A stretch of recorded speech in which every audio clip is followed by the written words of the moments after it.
இதை எல்லாம் செய்தது யார் என்றால் அசிஸ்டன்ட் கமிஷனர் ரத்ன சபாபதி என்பது தெளிவான பிறகு கூட அவர் மீது ஆக்ஷன் எடுத்திருக்க வேணும். அவர் மீது ஆக்ஷன் எடுக்காமல் அவருக்கு பதவி உயர்வு கொடுத்து அவரை டிஎன்பிஎஸ்சி உடைய ஒரு மெம்பராக ஆக்கிச்சு. என்ன நடந்தது டிஎன்பிஎஸ்சியில்? இப்போ எல்லா ரீதியிலையும் அவர் குழப்பவாதி என்பதை நிரூபித்து விட்டார். டிஎன்பிஎஸ்சியில் இது இந்திய வரலாறுலேயே கிடையாது. இதே போல டிஎன்பிஎஸ்சி முழுமையான முறையில் ஒரு ஒட்டுமொத்தமாக அதை கலைப்பதற்கு எந்த இந்தியாவில் எங்கேயுமே நடந்தது கிடையாது. முதல் முறையாக அது நடந்திருக்கு. அதே போல திராவிட கட்சிகள் அனைத்தும் முஸ்லீம்களுடைய ஓட்டிலையும் முஸ்லீம்களுடைய உழைப்பிலையும் வளர்ந்த திராவிட கட்சிகள் அத்தனையுமே முஸ்லீம்களுக்காக எதுவுமே செஞ்சது கிடையாது. அதில் உதாரணத்துக்கு நம்ம சொல்லலாம், திராவிட முன்னேற்ற கழகம் என்ன செஞ்சது? கிட்டத்தட்ட 3 வருஷத்துக்கு முன்னால் அண்ணா பிறந்த நாள் அன்னைக்கு கைதிகளை விடுதலை செய்வது என்பது வழக்கத்தில் உள்ள ஒரு முறை. அந்த முறையில் முஸ்லீம்கள் எல்லாருமே ஏங்கிட்டு இருக்கிறாங்க. நம்ம திராவிட கட்சி கண்டிப்பாக முஸ்லீம்களுக்கு ஏதாவது விமோசனம் கிடைக்கும்.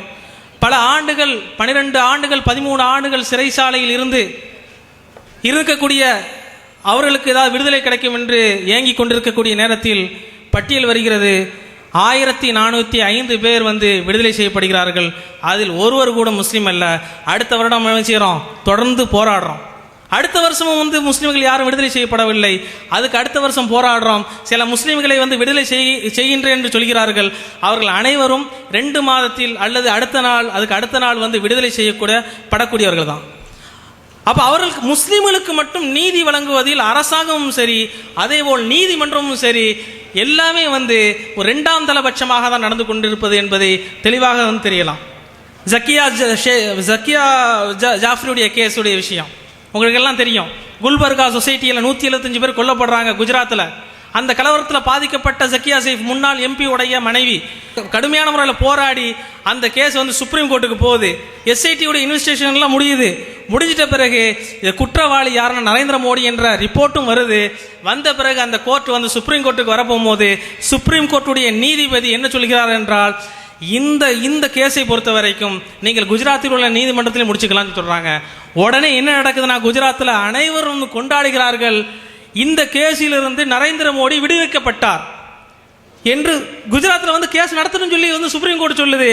ஆனால் அவங்க எப்படி கொண்டாடுறாங்கன்னா, குஜராத்தை பொறுத்த வரைக்கும் அவர்கள் எந்த கோர்ட்டில் அந்த கேஸ் நரேந்திர மோடிக்கு எதிராக இருந்துச்சுன்னா குஜராத் இன்னொரு கலவரத்தை சந்திக்கும் என்ற எண்ணம் அவர்களுக்கு இருப்பதின் காரணமாக இனி யாரும் நரேந்திர மோடியை தண்டிக்க முடியாது என்ற இதோடு அவர்கள் கொண்டாடுகிறார்கள்.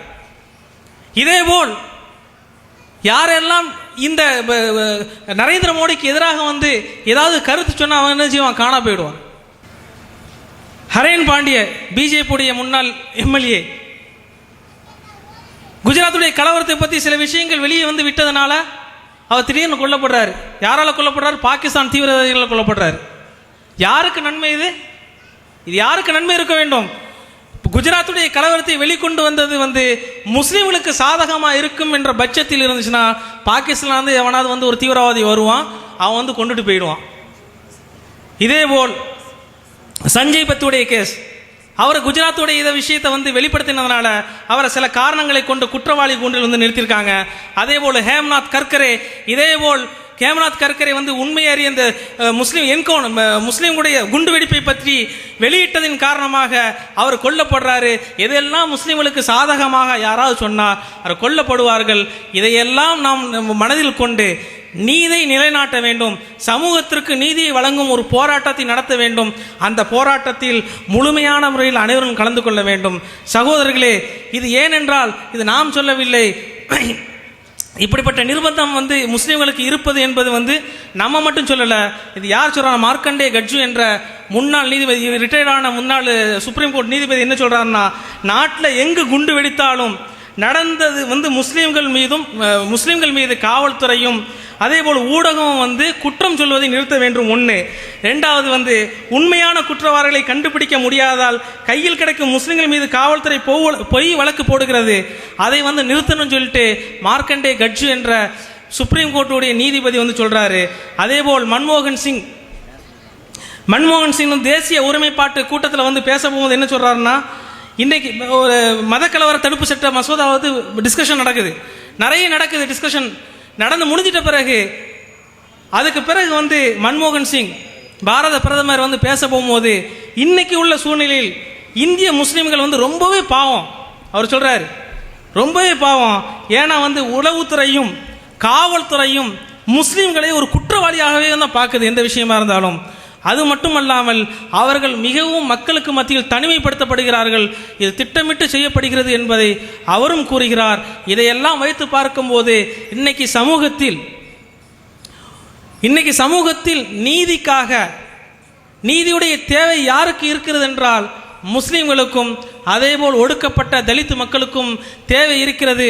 அதன் அடிப்படையில் தான் பாப்புலர் ஃப்ரண்ட் ஆஃப் இந்தியா தீர்மானித்து ஒரு மாநாடை நடத்த தீர்மானித்தது. அந்த மாநாடு சமூக நீதி மாநாடு. அது இன்ஷா அல்லாஹ் வரக்கூடிய மாதம் நவம்பர் மாதம் 26, 27, 27 அன்று புதுதில்லியில் ராம்லீலா மைதானத்தில் இன்ஷா அல்லாஹ் நடக்கும். அதில் உங்களையும் நீங்கள் இணைத்துக் கொள்ளுங்கள். அதேபோல் உங்கள் அனைத்து சகோதரர்களையும் அதில் இணைத்துக் கொள்ளுங்கள். இந்த மாநாட்டுடைய தொடக்க விழாவாக, தொடக்க பொதுக்கூட்டமாக அக்டோபர் 2 மகாத்மா காந்தி பிறந்த அன்னைக்கு அக்டோபர் 2ஆம் தேதி ஆந்திராவில் தேசிய தொடக்க பிரச்சார கூட்டம் நடந்துவிட்டது. அதன் தொடர்ச்சியாக தமிழகத்தில் தேசிய பிரச்சார பொதுக்கூட்டத்தை இங்கே நாங்கள் முதல் முறையாக இப்போ நடத்துகின்றோம். இதைத் தொடர்ந்து மாவட்ட அளவில் எல்லா ஊர்களிலும் இந்த பிரச்சாரத்தை கொண்டு சேர்க்கக்கூடிய பணியை பாப்புலர் ஃப்ரண்ட் ஆஃப் இந்தியா செய்யும். அதேபோல் இந்த நீதிக்கான போராட்டத்தில் உங்களை இணைத்துக் கொள்ளும்படி கேட்டுக்கொண்டு, இந்த பிரச்சார பொதுக்கூட்டத்திற்கு முன்னிலை வைக்க இருக்கக்கூடிய இஸ்லாமிய இயக்கங்களின் ஒருங்கிணைப்பாளர் AK ஹனிஃபா அவர்களையும், அதேபோல் பாப்புலர் ஃப்ரண்ட் ஆஃப் இந்தியாவின் தேசிய பொருளாளர் KP ஷரீப் சாஹிப் அவர்களையும், அதேபோல் எங்களுடைய அன்பிற்குரிய தலைவர் பாப்புலர் ஃப்ரண்ட் ஆஃப் இந்தியாவின் மாநில தலைவர் AS இஸ்மாயில் சாஹிப் அவர்களையும், அதேபோல் மறுமலர்ச்சி திராவிட முன்னேற்ற கழகத்தின் கொள்கை பரப்பு செயலாளர் எங்களுடைய சகோதரர் நாஞ்சில் K சம்பத் சாஹிப் அவர்களையும், அதேபோல் ஜமீத்துல் உலமாயே ஹிந்த் பொதுச் செயலாளர் முகமது மன்சூர் காசிஃபி அவர்களையும், அதேபோல் எங்களுடைய சகோதரர் சோசியல் டெமோக்ராட்டிக் பார்ட்டி ஆஃப் இந்தியாவின் மாநில பொதுச் செயலாளர் B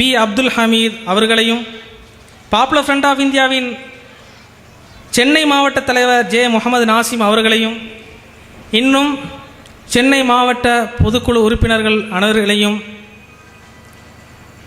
பாப்புலர் ஃப்ரண்ட் ஆஃப் இந்தியாவின் சார்பாக, அதேபோல் இங்கு திரளாக கூடியிருக்கக்கூடிய எங்களுடைய சகோதர அனைவர்களையும் பாப்புலர் ஃப்ரண்ட் ஆஃப் இந்தியாவின் சார்பாக வருக வருக என வரவேற்று, இதன் பிறகு எங்களுடைய மாநில தேசிய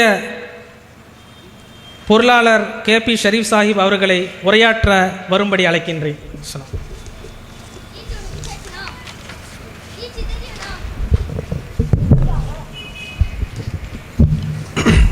അൽഹംദുലില്ലാഹി റബ്ബിൽ ആലമീൻ വസ്സലാത്തു വസ്സലാമു അലാ അഷ്റഫിൽ അംബിയാഇ വൽ മുർസലീൻ വഅലാ ആലിഹി വസ്വഹ്ബിഹി അജ്മഈൻ. ബഹുമാന്യനായ അധ്യക്ഷൻ, തമിഴ്നാട് സംസ്ഥാന പോപ്പുലർ ഫ്രണ്ട് ഓഫ് ഇന്ത്യയുടെ പ്രസിഡന്റ് AS ഇസ്മായിൽ സാഹിബ്, തമിഴ്നാട് MDMKയുടെ സംസ്ഥാന നേതാവ് അഞ്ചിൽ സമ്പത്ത് സാഹിബ്, വേദിയിൽ ഉപവിഷ്ടരായിരിക്കുന്ന അനീഫ സാഹിബ്, അബ്ദുൽ ഹമീദ്, മൗലവി മൻസൂർ കാസ്ഫി, ബഹുമാന്യരായ പോപ്പുലർ ഫ്രണ്ട് ഓഫ് ഇന്ത്യയുടെ പ്രവർത്തകരെ, നാട്ടുകാരെ, സഹോദരന്മാരെ, സഹോദരികളെ, ഇവിടെ സ്വാഗത പ്രസംഗത്തിൽ സൂചിപ്പിച്ചതുപോലെ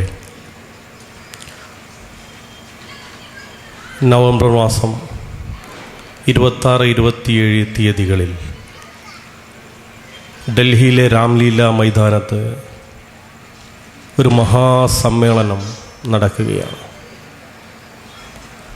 അതിൻ്റെ ഭാഗമായി ഇന്ത്യ രാജ്യത്തിൻ്റെ വിവിധ സംസ്ഥാനങ്ങളിൽ പ്രചാരണ പരിപാടികൾ നടന്നുകൊണ്ടിരിക്കുകയാണ്. കേരളത്തിൽ നിന്നും, കർണാടകയിൽ നിന്നും, തമിഴ്നാട്ടിൽ നിന്നും, രാജസ്ഥാനിൽ നിന്നും, മണിപ്പൂരിൽ നിന്നും, ആന്ധ്രാപ്രദേശിൽ നിന്നും, വെസ്റ്റ് ബംഗാളിൽ നിന്നും, അങ്ങനെ രാജ്യത്തിൻ്റെ വിവിധ ഭാഗങ്ങളിൽ നിന്ന്, ദിക്കുകളിൽ നിന്ന് ധാരാളം സഹോദരന്മാർ ഈ പരിപാടികളിൽ സംബന്ധിക്കുന്നുണ്ട്. രാജ്യത്തെ പ്രശസ്തരായ പ്രഗത്ഭരായ രാഷ്ട്രീയ, സാമൂഹിക, മനുഷ്യാവകാശ മേഖലകളിൽ പ്രവർത്തിക്കുന്ന നേതാക്കന്മാരൊക്കെ തന്നെ ഈ മഹാസമ്മേളനത്തിൽ 2 ദിവസം നീണ്ടു നിൽക്കുന്ന മഹാസമ്മേളനത്തിൽ പങ്കെടുക്കാമെന്ന് വാക്ക് നൽകിയിട്ടുണ്ട്.